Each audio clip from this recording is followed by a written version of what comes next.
kabahayan at kabuhayan. Archipreneur ay narito para sa inyo. Samahan kami mga arkitekto, makipagkwentuhan, makinig ng mga payo, makibahagi sa talakayan. Para sa kabahayan at kabuhayan, mga archipreneurs ay para sa kaayusan ng mga gusali.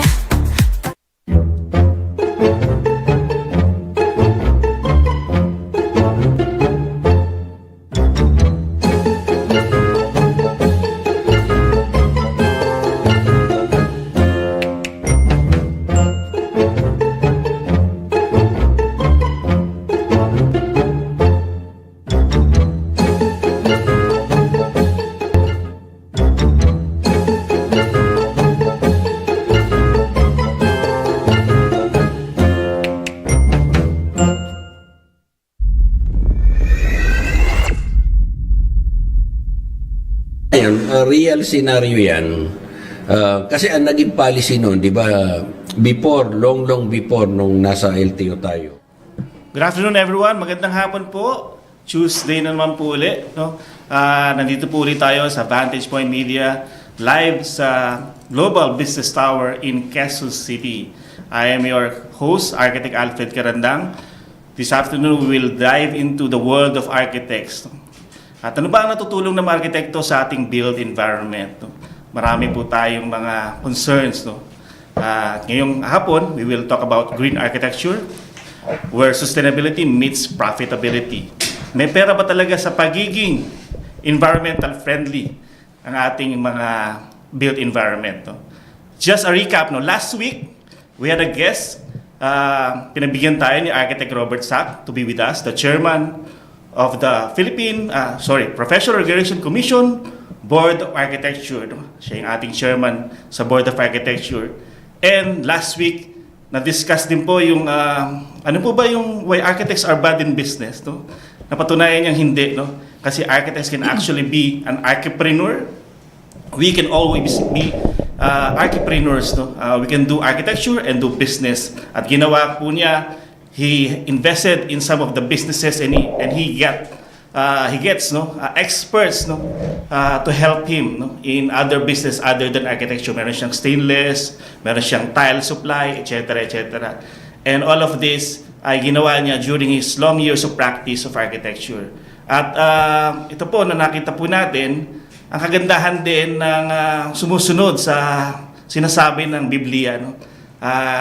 Ang takeaway ko doon, Architect Gino, last week at mga kababayan, ay nung sinabi ni Architect Sack na he give 10% of his profit to serving the needy. At hindi niya na mabilang yung mga scholars sa lalo Cagayan na napag-aral niya because of this advocacy of his. And of course, nalaman din natin yung other side of Architect Robert Sack, ang ating chairman, yung other side niya na pagiging loving lolo sa kanyang apo na si Kyla, wherein nanalo ng gintong medalya for the country, not just one but 3 gold medals for the country sa Southeast Asian Games of skating, speed skating. Ngayong hapon, kung hindi nyo pala napanood yung episode na yun last week, you can go back again sa uploaded version ng ating episode na yun, wherein bisita natin sa Architect Robert Sack. Discuss about architects are bad in business, wherein napatunayan niyang hindi, that we can all be an archipreneur. And mga arkitekto, mga kababayan namin na estudyante, at mga nasa built environment, mga engineers. Nandito po tayo every Tuesday, 12 to 1 sa Vantage Point Media in Global Business Tower in Quezon City. At Architect Jim, kumusta po ba? What happened to you last week? So, good afternoon everyone, Partner Alfred. It's been medyo busy tayo this whole week. Coincidentally, after yung pilot episode natin, I actually gave a talk to UAP Diliman, tapos where we had about 260 plus students and professionals, And the topic was also about going into design build or pagnenegosyo ng mga arkitekto, no? Tapos kagabi magkakasama kami ng mga BNI Philippines architects and interior designers. sa Antipolo City naman kami, no?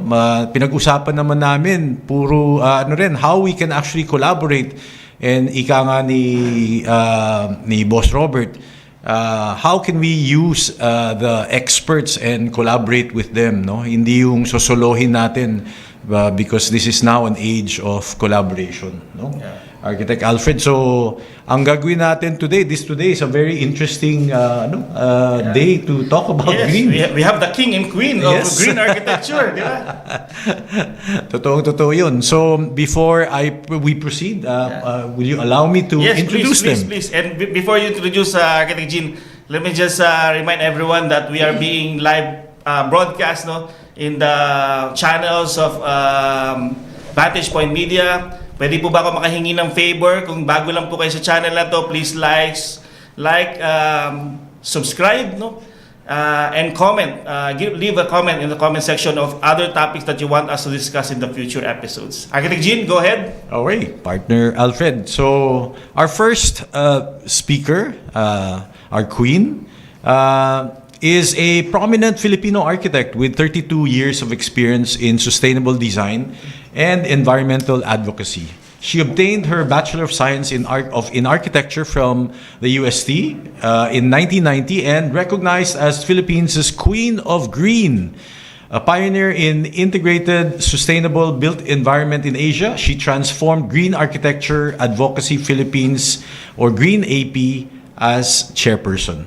Currently, she serves as national consultant for the Philippine Climate Smart Buildings under the UNDP, collaborating with the United Architects of the Philippines and chairing several sustainability committees. Maria Luisa has been involved with the Philippine Climate Change Commission and the Eco Committees of the Philippine House of Representatives. And she was an official reviewer for the UN IPCC Assessment Report 6 on climate change mitigation in buildings. As a member of the Professional Regulations Commission's Board of Architecture, she evaluates continuing professional development for sustainability. Leading LDG architects, she has received accolades including the BCI Asia Green Leadership Award and the Global Design Competition for the new Philippine Senate building. As she is also the founding chairperson of GRASS, which stands for Green Restorative Actions and Sustainable Solutions, where she continues to significantly impact the architectural community. Okay, so our next king naman is the principal architect of AB Bautista Architectural Services, or ABB Architectural Services. He is a graduate of UST. So, puro mga uste. Go uste. And the founding member of the UAP Makati Greenbelt chapter. A BNI member for the past 4 years. He is a past president of the BNI Eagles chapter and has held various positions in the various leadership teams, where he also serves as an area director for the Manila CBD region, and is also a member of BNI's Strategic Partnership Alliance, as well as training ambassador, and has been minted as one of the Gold Club members of BNI. He is a past president of Rotary Club Makati Salcedo and was an executive director for the ASEAN Association for Planning and Housing. As a green architect, he is affiliated with the Philippine Green Building Initiative, or the PGBI, the rating system Green, geared for resiliency and energy efficiency for the environment, the rating body called EDGE, Excellence in Design for Greater Efficiencies, of the IFC, International Finance Corporation, and the World Bank, the Australian Passive House Association, and he is also a climate reality leader under the Climate Reality Project, and currently serves as the deputy chairman of the Green Architecture Advocacy Philippines, or the Green AP. In 2021, he was appointed as member of the Technical Working Group on Green Architecture under the PRC's Board of Architecture, Career Progression and Specialization Program.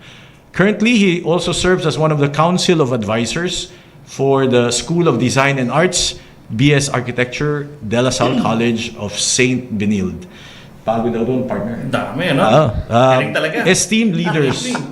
in the kingdom of green. So I'd like to welcome our king and queen of green. Yun na. So welcome Architect Freddy Bautista and Architect Luisa Garcia.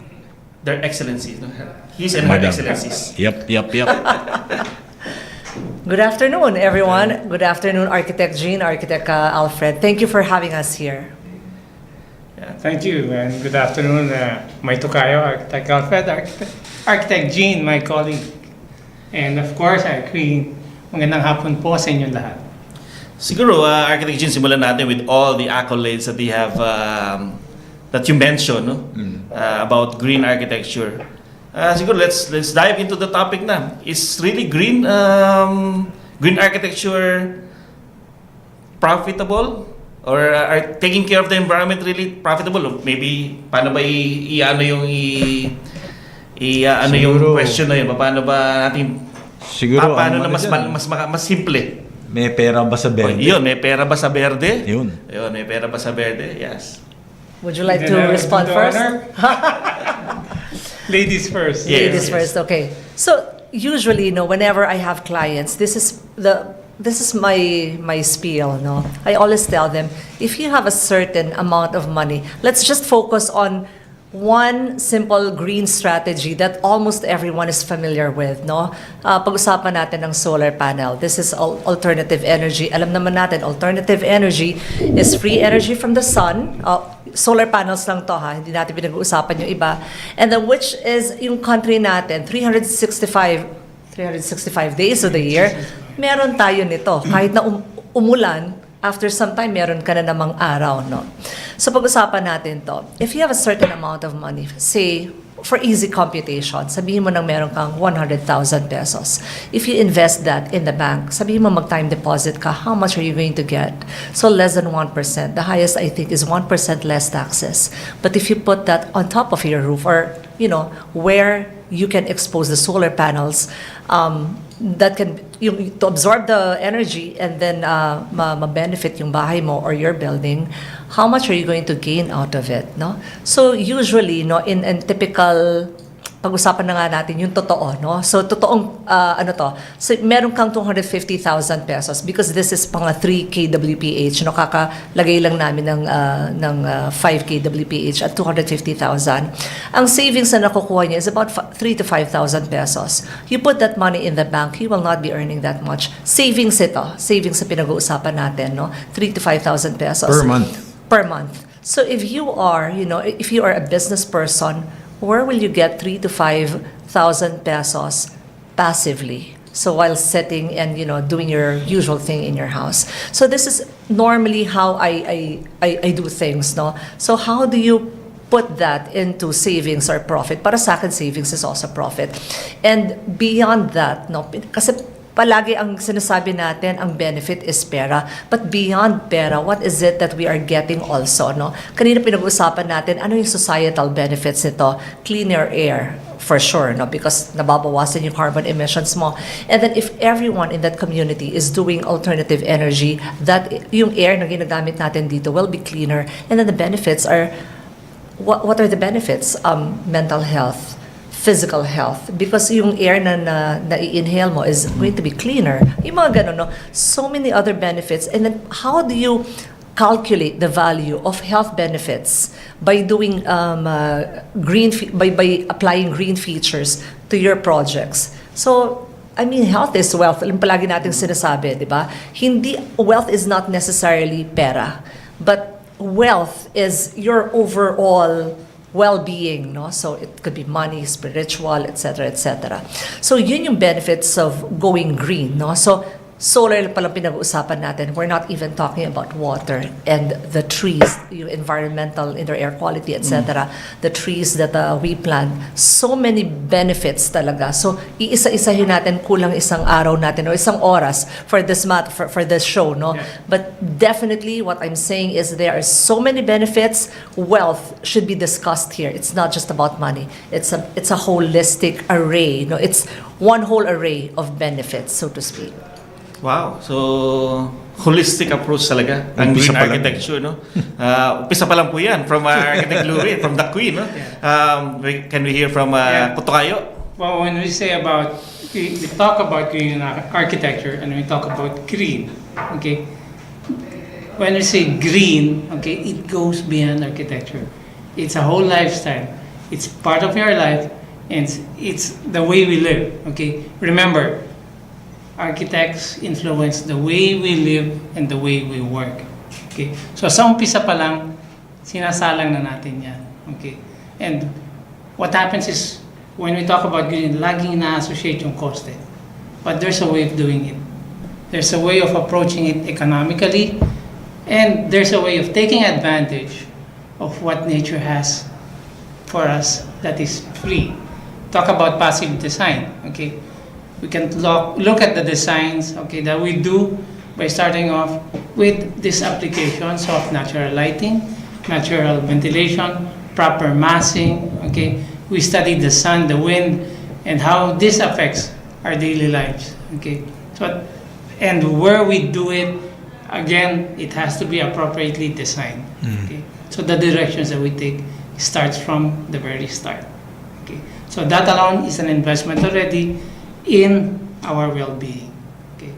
And siguro, let's go deeper, probably looking at the encyclical of Pope Francis, okay? And that's Laudato Si, okay? We are all together in this, okay? We're one big family and we are all stewards, okay? And this is all our responsibility. And the advantage of this, the architects, the green-minded architects, have a bigger say on this with then applying all of these principles of going green. Wow. So, para ako na-struck ako sa sinabi ni Architect Freddy that we are kasama tayo rito lahat, no? We are into this, no? It's whether we like it or not, we're living in one planet, no? One Earth. Wala namang titira siguro sa moon in the near future. Depende kay Elon Musk yan, no? Pero but we have we should take care of each other by taking care of the environment, no? Architect Jean, can you ano ba tayo diyan? What's your thoughts about this? Nagsalita yung Reyna tsaka yung Hari. Tapos na yung boxing. Tapos na yung boxing. Pero ang ano ko talaga is si Architect Louie already talked about solar, di ba? And si Architect Freddy expounded on responsibilities natin, social responsibility, you know. Pero minsan may mga tanong, paano ba kung talagang hindi natin kaya yung investment into when we go into, you know, when we want to do our share, what is our own little share? Architect Louie, Architect Freddy? Yeah, like I was saying,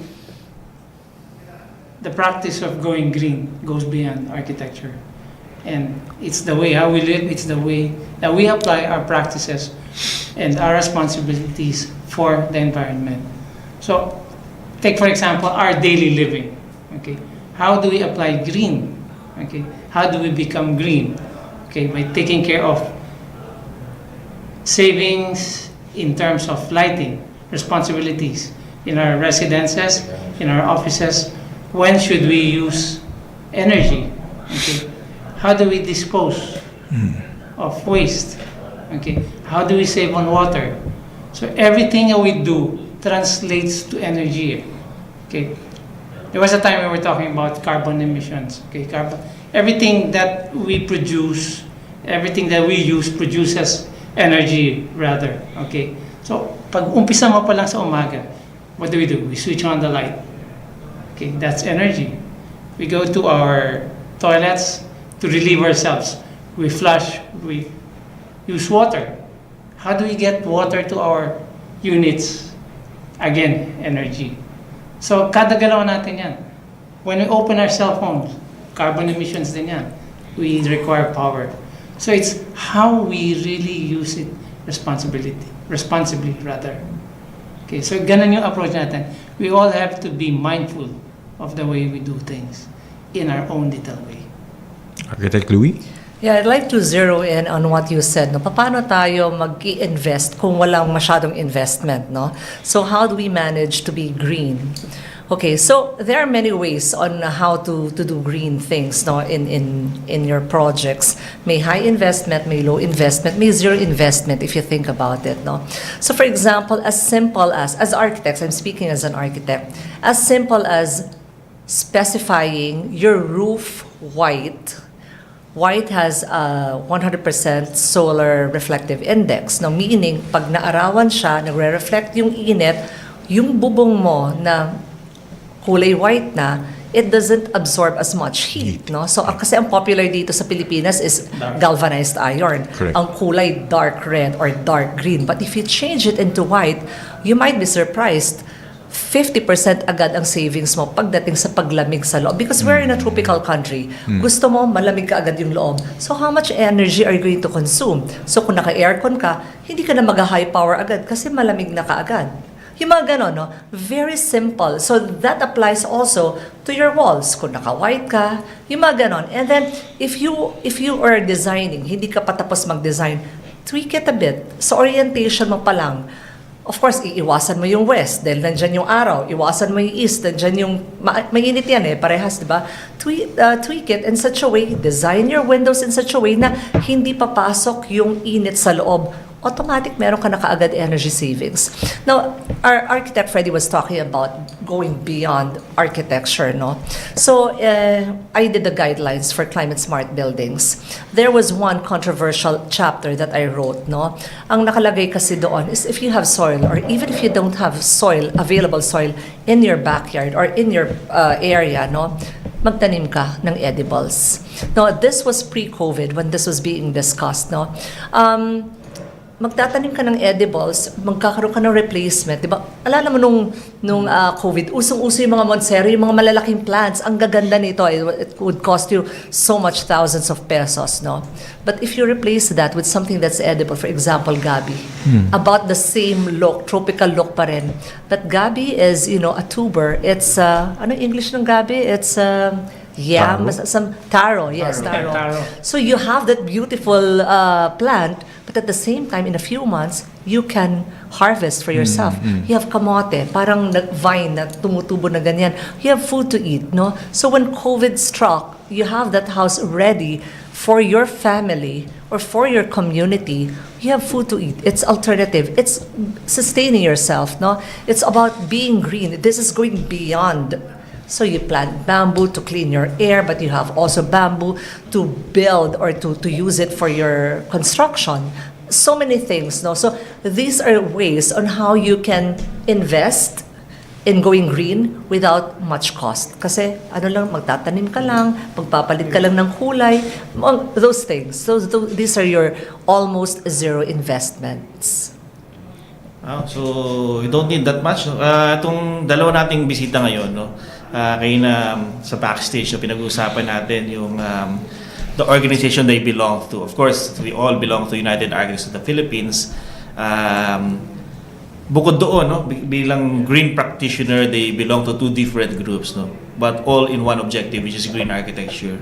Siguro let's tackle about what is verde and what is green. What are those two organizations are doing for the green architecture community, on how then this organization ay nakapag-benefit, no, to the end user, which are the building owners and the building users, no.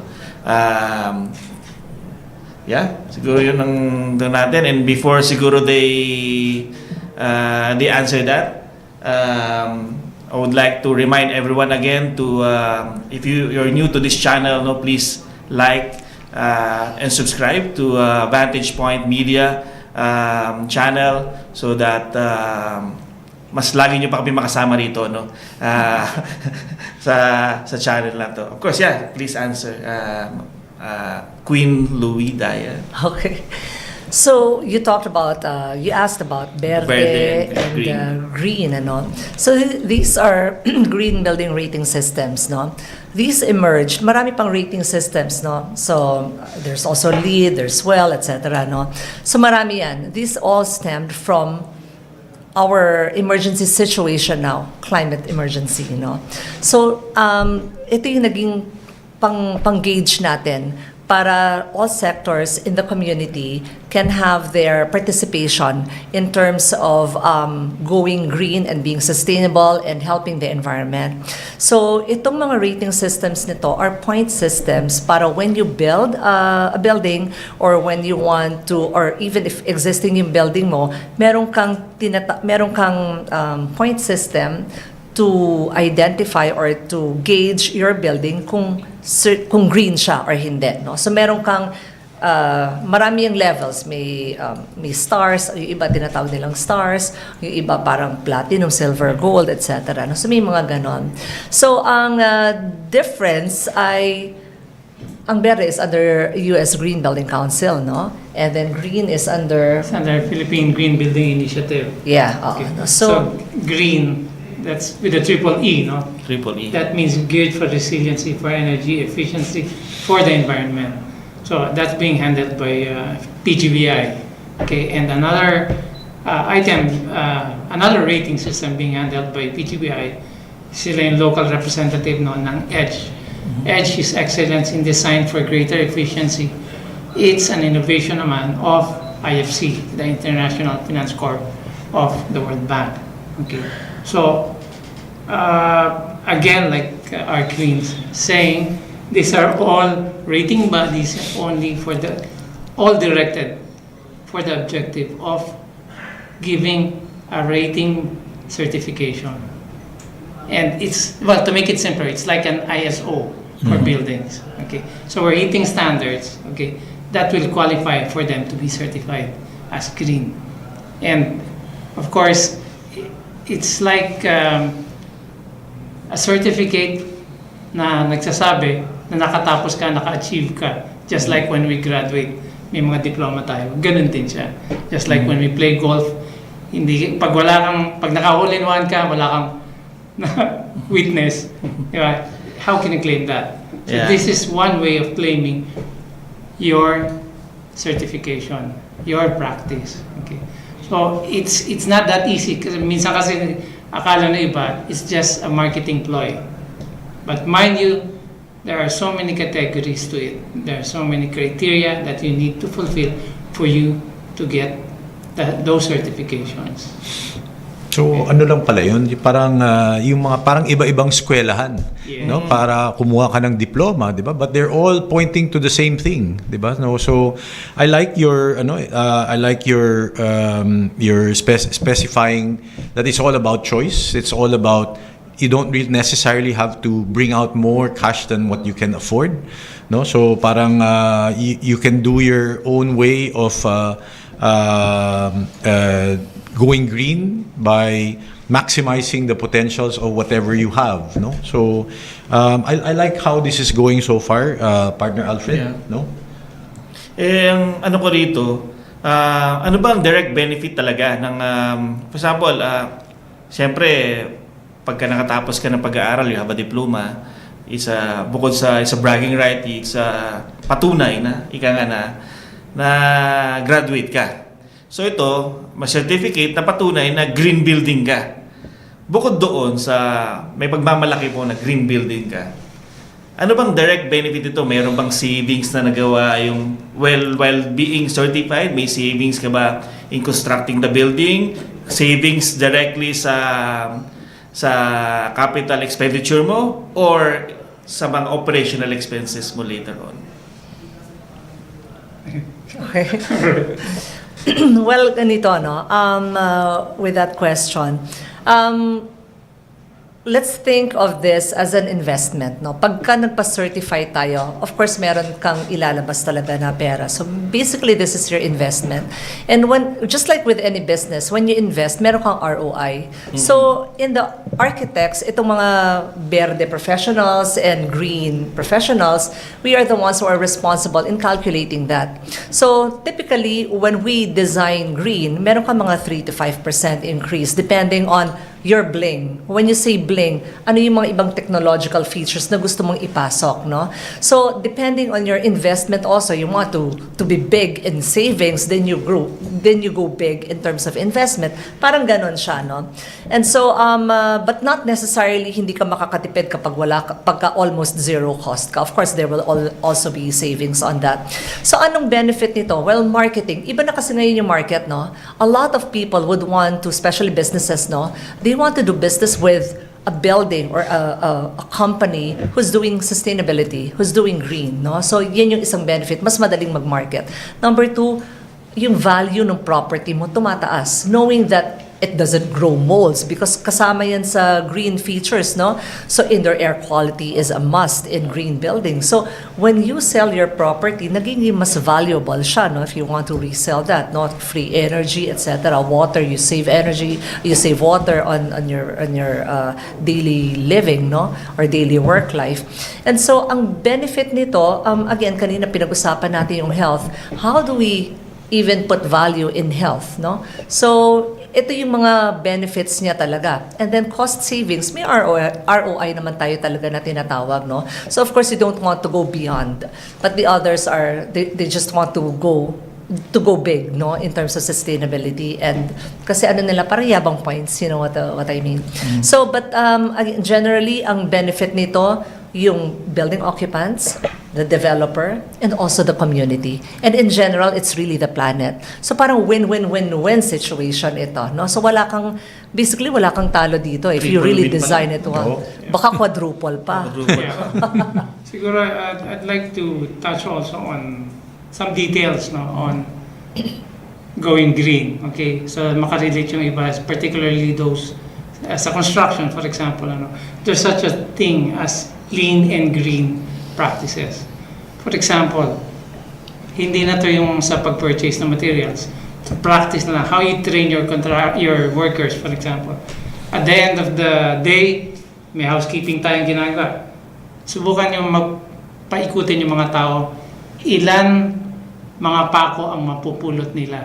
Diba? So that alone, you can see already yung natatapon. So there's enough waste that goes to construction practices already. But if they go into green practices, kasama yun sa orientation. All they need to do is go through the Green Building Code, the referral code of the National Building Code, and look into that, and they don't have to be even certified. Okay, they have to practice it, they look at it lang, and they will realize savings, a lot of savings. Okay. The other aspect of going green, if you're certified, most companies now, okay, multinationals, investors are looking into ESG, environment, social, and governance. Okay, these are part of the criteria of the financing companies, the institutional companies. So pag pumapasok dito, your buildings, when they're certified, that's part of the criteria already. Okay, so you look into that. So ganon ka-extensive yung benefits ng pagiging green. Ang dami palang benefit ng pagiging green, Architect Jean, as mentioned by our king and queen of green architecture. Before we go on to the show, later on, di-discuss natin, after the break, we will discuss the ano ba ang gap ngayon. Kasi ang alam ko, yung green and verde certification are for 10,000 square meter and above. Paano yung mga bahay? Paano yung mga smaller than 10,000 square meter? Ano po ba ang certification o yung yabang na pwede nilang na sila ay green building or greenhouse yung ginawa nila, But before that, we'll go into a break. Got to back shortly po.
Okay, welcome back to our program, Archipreneur, Kabahayan at Kabuhayan. Only at Vantage Point Media live at Global Business Tower, Quezon City. So, meron tayong question kanina, Architect Jean, ano? Pero before that, may na-mention tayo during the break, yung pako at semento, and at yung gaps for the 10,000 and below certification. Paano ba ginagawa ito? Siguro we go first with the savings on the pako and semento. At yung, kasi yun ang malapit sa bituka, kumbaga sa construction, di ba? Yun ang pinakamalapit on how we will have savings in terms of construction. So, Architect Louie and Architect Freddy, can you enlighten us, no, on how we can have savings in terms of these materials? Okay. Dun sa pako na kaninang sinabi ni Architect Freddy, no? So, when we give orientations to the mga construction workers and even architects, no, it's very simple. Itong pako na to, it's made of metal, no? But why are we asking them to gather, no? So, of course, kasi nakakatipid ka, nakakabawas sa mga sa basura natin, no, environmental pollution. Pero ang pinaka-importante dito, because this is made of metal, so yung accumulation niyan, you can reuse it. And then ang ano kasi diyan, metal is, you know, destruction of mountains ito. So kasi nagmimina ka ng minerals, ng metal sa mga bundok, so sa ilalim, no, nagsisira ka ng environment. And when you do that, when you destroy the mountains, ano ang catastrophe na inaasahan natin? Flooding. Nawawala yung mga puno natin, no? So nagkakaroon ng you know, yung mga biodiversity in forests are also lost just because of this simple pako. So sometimes it's also good to be entertaining or to be expressing these situations to our workers, laborers, kasi sila din yung affected pag nagbaha, you know, yung mga ganun, source of food, source of kahoy natin, clean air natin nawawala because nasira mo na yung bundok. And remember that yung mga bundok na ito, these are non-renewable resources. No? Pag sinira mo, sira na yan. Hindi mo na talaga maibabalik. No? And so therefore, we have to protect that. No? Protect our mountains, protect our natural resources. So that's the kwento of the pako. So of course, there are more stories beyond that. No? So I'll give the floor to Architect Freddy regarding the semento naman. So gano'n naman yung semento rin, di ba? You know how cement is sourced, di ba? And it affects, again, the environment. The practice alone, the production, meron nga tayong tinatawag na life cycle analysis, no? And we start from the sourcing, the extraction of all of these materials. So we look into that, okay? And all the way even to how it will be, how it ends its life, okay? You know? So sa construction lang, minsan, ang dami nangyayari, proper storage. If it's not stored properly, what happens? Naulanan, nababasa, tumitigas. Di ba? So, tapon na yon. Where does that go? Again. Okay, so, ano na yung kinain na resources nun again? So, you need to look deeper on where the materials are sourced out, rather. Okay, so, and then you go further, even to the deliveries, di ba? When we buy materials, or as much as possible, siyempre, iba kasi gusto natin imported, quality, and all. But if you can get your source from closest to your job site, of course, that saves on money and then lessens carbon emissions as well. So, travel naman yun. So ganun ang effect. Lahat ng ginagawa natin, sabi nga natin, every drop counts. Okay. Lahat ng ginagawa natin, may halaga, may epekto. Ang lalim pala nito, no, Architect Jean, no, on how we will talaga save the environment in terms of construction. So, architects are really there, no, to assist all the public, no. Lalo nagpapagawa ng bahay, papagawa ng building, architects are always here to be your consultant. We are the professionals, ika nga. Lalo here, we have other specialty. Lahat ng arkitekto may iba-iba kaming specialization. At kasama natin ngayon, they are specialists when it comes to green architecture. Simpleng pako, simpleng semento, na-explain nila how will it benefit, no, the whole structure na ginagawa natin. From the source, ika nga, ano bang makakatipid ba tayo pag kukuhain natin to sa Butuan kung ang project mo ay nasa Manila, no? Kung kukuhanin mo ba sa China or sa US yung kahoy, tapos ang project mo nandito sa Quezon City. And Architect Jean, siguro i-discuss natin ano naman yung mga benefit, no, pagka wala ka namang pambayad, di ka nga sa isang professional na rating, no? Meron ba tayong mga free app ba na ginagamit diyan, or meron ba tayong pwedeng malaman kung certified ba yung ating bahay, na green tayo? Ano ba mga tips na pwede natin bigay? Start with you, Architect Jean. Ano bang pwede mong masabi? Alam mo, partner Alfred, ganun tayo no? Kung hanggat maaari, kung makakakuha tayo ng libre di ba? Talagang lulubos-lubusin. Tapos kung hinihingan na tayo ng mga corresponding credit card or bayad, di ba? Biglang delete the app, di ba? So I think ganun din yung nagiging ugali na or parang pananaw natin dun sa going green, going sustainable, no? No, parang sige, habang kaya kasi uso di ba?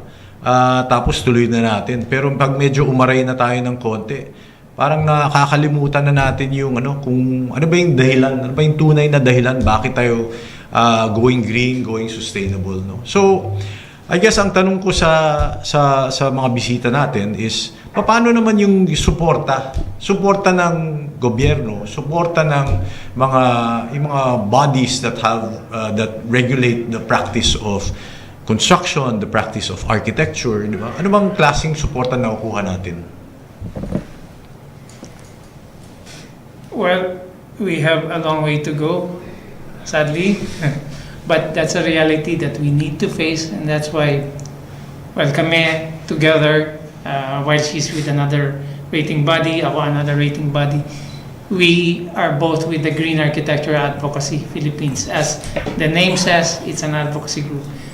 And this is what we've been doing for the past, 10... More than actually. In fact, we have the longest running green forum in the Philippines. 22nd year. This We're year. on our 22nd year, okay?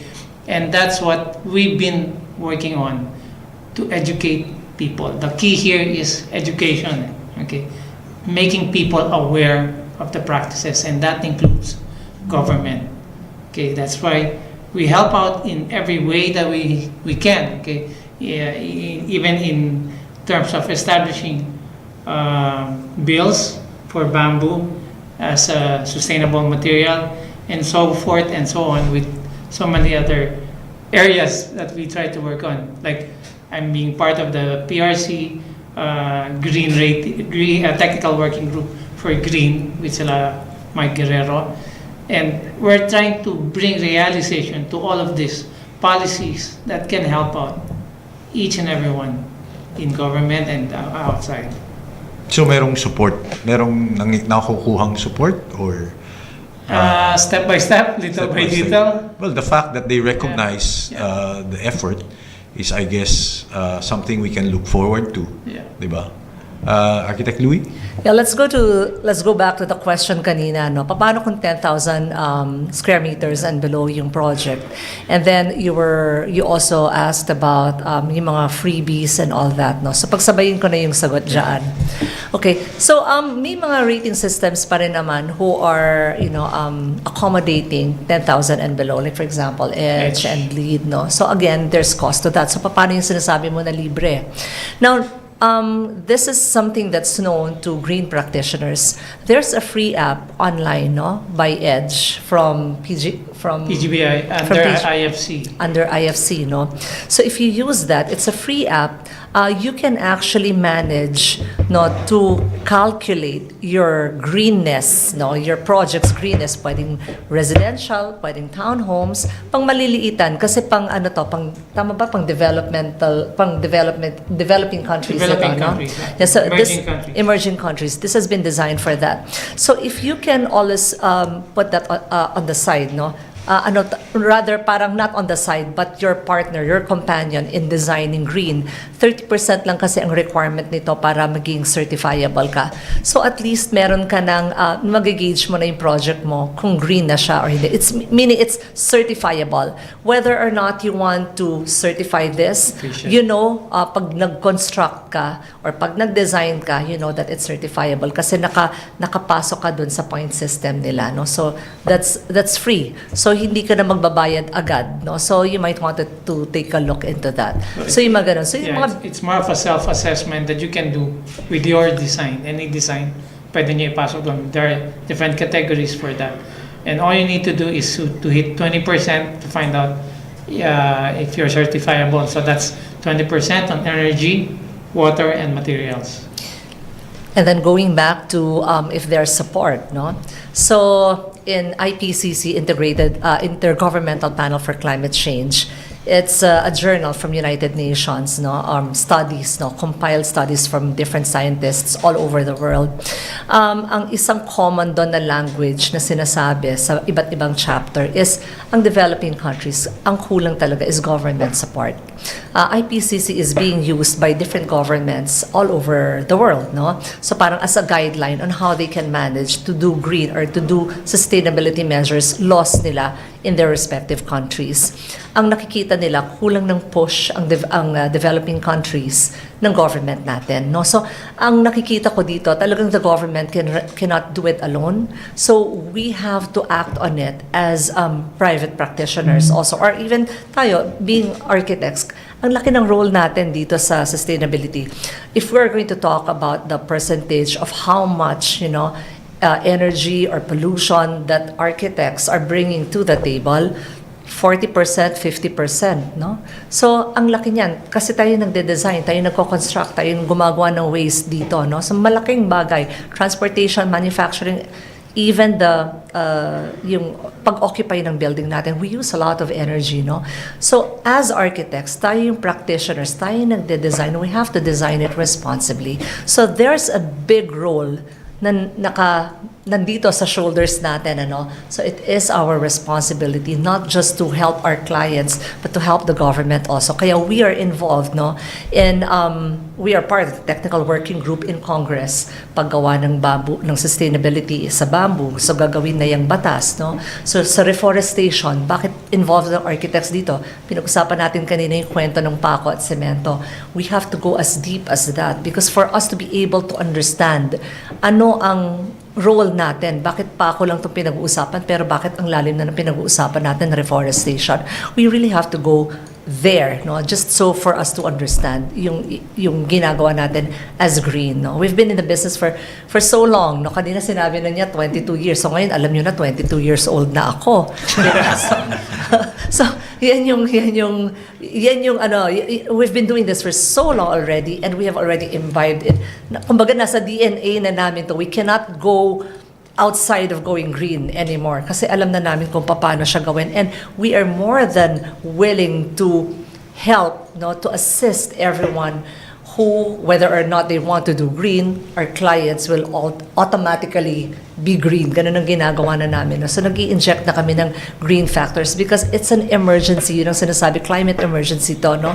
We cannot dilly-dally. We cannot take things for granted anymore. Everyone is affected. Hindi lang Pilipinas. Even the developed countries are affected. I mean, we can do so much as architects, as part of the built industry, no? Built environment industry. And kaya yung sinasabi ko, magtulungan na lang din tayo. UAP. Dapat kasi na-standardize na natin tong green eh. It should no longer be a niche anymore, no? Yeah. So dapat ito standard na natin to because everyone is affected. Yeah, climate change is real. Of course. Yeah. So talagang with those words, talagang na-struck ako na talagang dapat talaga standardize na natin to sa practice of architecture, being green, no? Yung sasabi kanina ng Architect Louie that they should be integrated in our DNA as architects. And of course, sana mas maintindihan ng public why going green is very important. Siguro last parting questions and siguro let's ask last words from our guest, no, Architect Jean. Why is green architecture now so sexy? No? Hindi siya, of course, marami nag-comment kanina, dalaga pa si Architect Louie Daya. Marami nagkaka-crush yata kay Architect Louie, very beautiful. Glowing blue, di ba? Blue tayo pareho. Ano tayo, nag-usap pa tayo. Anyway, so siguro parting words from there. Why is green now very sexy as compared 20, 30 years ago when you were starting your practice of architecture? Okay. Go sexy. Ladies first, the queen first. I want to say I'm sexy pero baka maraming magreklamo. No, what I want to say is green is here to stay, no? So many years ago, decades ago, ang sinasabi nila, green is just a fad. But in my mind, alam kong hindi. Because this is the most practical way to design anything. No, so andyan yung savings mo, andyan yung health benefits mo, economic-wise, parang andyan na lahat no? So I really believe, dati pa, no, hindi ako naniniwalang fad lang to. It's really here to stay. And with the emergency, situation that we have globally in terms of climate, no, alam natin na we have our specific roles to play, being in the built industry, no? So, lagi kanina sinabi ko, we should standardize green already, no? So, dapat ito ituro. There was a team, there were some sectors who were telling me before, but if we standardize green, paano yung specialization mo? So I'm not even affected by that. It should not be self-serving, Green should be practiced by everyone, should benefit everyone.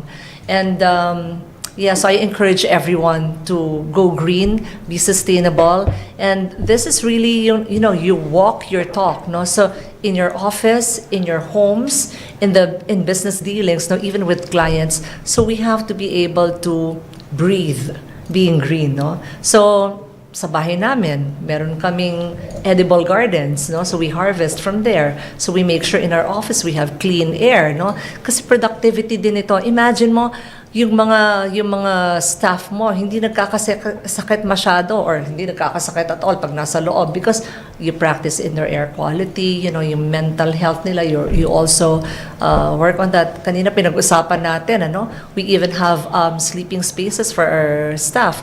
Alam mo naman ang mga arkitekto palaging tulog. So palaging puyat. So you give them time to recover, to sleep also, yung mga ganon, di ba? So that's part of being green, no? So we're not even talking about structures alone. Again, when you do green, when you do sustainability, it has to be holistic, no? So buo yan. So well-being mo din as a building occupant. So basically, that's how I want to express my parting words. So Green it is to stay. Yep. yeah. Architect, Freddy? Alright. So, well, nakita niyo naman si Louie, no? How she's doing it. So, being green is a lifestyle. Okay, but behind that, green is essential. Okay, I'd like to focus on 3 core values that I love, no? Under Business Network International, this organization that I'm with, Architect Jean as well, no? The first core value that I love so much is education, lifelong learning. Okay, this is the key, okay, on how we can transcend all of what we're doing to most people. Okay, and that includes even our clients. Okay, ang clients natin, syempre, like appliances, for example, no? Pag bumili tayo, meron tayong manual, may owner's manual. But when we turn over a project, meron ba? Okay, how far do we do with that? So we transcend that by educating our clients as well. Okay, so even sabi ko nga, the workers, so umpisa pa lang. Okay, so that's that core value of lifelong learning. And then sustainability on business. Okay, so hindi lang sustainability ang meron sa green architecture, okay, but meron din tayo for business laws, transcending it to that. Okay, how do we do that? Sinabi ko rin kagabi to sa event namin. Okay, how do we do that? How do you sustain your business? By building relationships. Okay, that's the key naman. Okay, to sustain your business, you have to keep on coming up with meaningful relationships. Okay, and that means going deeper into educating your partners, your business referrals, and so on. All right. And finally, the last core value of givers gain. Yeah. There's this law of reciprocity that the more you give, the more better you get back. And that holds true with even nature. Pag pinangalagaan natin ang kalikasan, then it will repay us tremendously. Amazing. Thank you. Amazing. May pera talaga, no? May pera talaga. May pera. Architect Jean?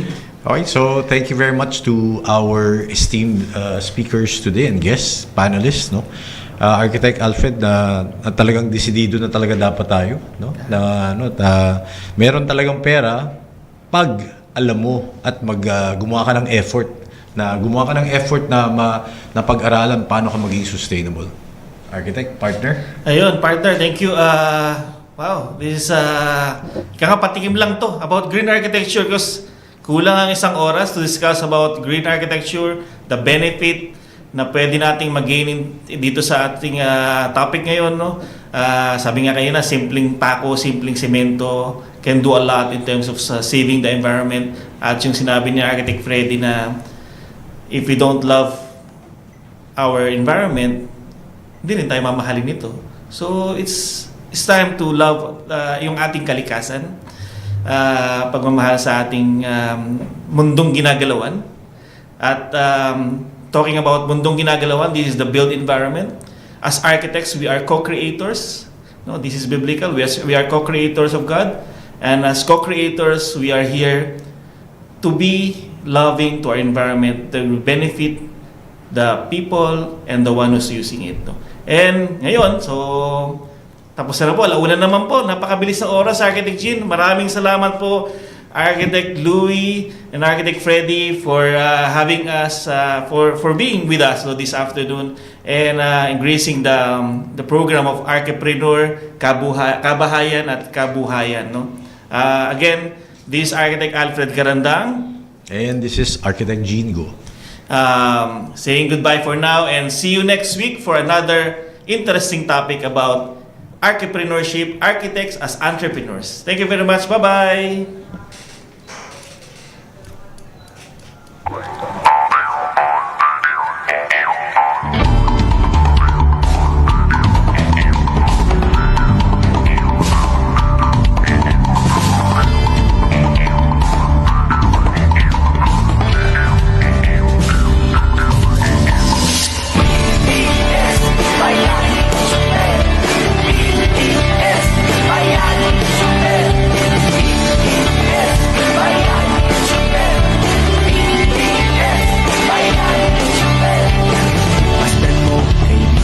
Sa lawak ng daan, ilang pangarap ang tutungo sa galing hawaan. Ligtas na uuwi, ligtas na tatuwi, tuparin ang dugo ng bayan. Ating ingatan ang kanilang kinabukasan.